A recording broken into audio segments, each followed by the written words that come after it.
In this video, I'm sharing my exact 2025 plan for my dividend account.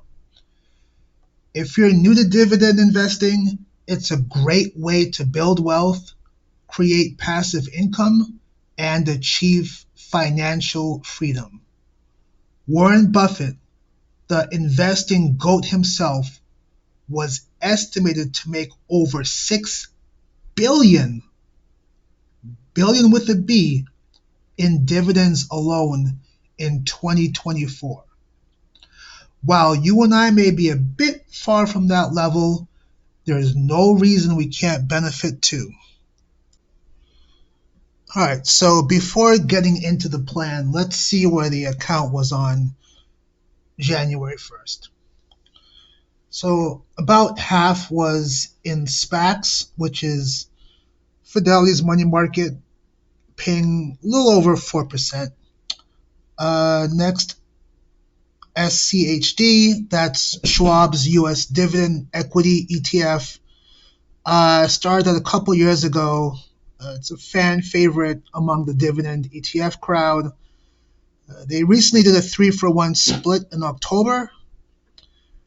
Then there's JEPQ, that's JP Morgan's NASDAQ Equity Premium Income ETF.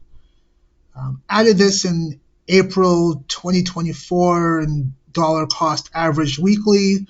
It's done pretty well. It works differently than a traditional dividend ETF. In maybe a future video, I'll go more into that.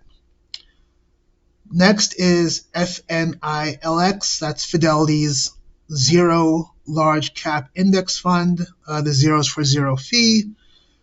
It's trying to treat it like a cash plus account. I'll eventually liquidate it as it's not really a pure dividend ETF fund, but for right now, I'm kind of using it to kind of balance out the cash a little bit. And to round out, I have a little bit of Apple and Microsoft. I was selling covered calls on Apple, then eventually they got called away. Nature of the business. I kept the orphan shares, so still getting some upside there. So that's it. Total value was $44,790.63. This will be the benchmark, the starting point for 2025. All right, let's get into the plan. High level, diversify the account and see how that impacts overall performance. So here's the exact plan for 2025. Add in a couple solid performing ETFs. So I'm going to put $100 a week into DivB, which is iShares Core Dividend ETF, and CGDV, Capital Group Dividend Value ETF, okay, with dividends reinvested.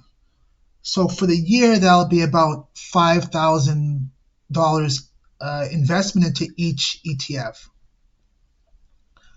Hands off on SCHD, JEPQ, Apple, and Microsoft shares. So any growth here will be from dividends and price appreciation. Sell options on one stock or ETF at a time, aiming for 15 to 20% annualized return per trade. I've been using NVIDIA the past few months. I might look into spreads to utilize less capital. Then last, liquidate FNILX as needed. So for example, late in the year, I get assigned a put and don't have the cash to buy the new ETFs, then I'll sell some FNILX to free up some cash. Okay. And that's the plan.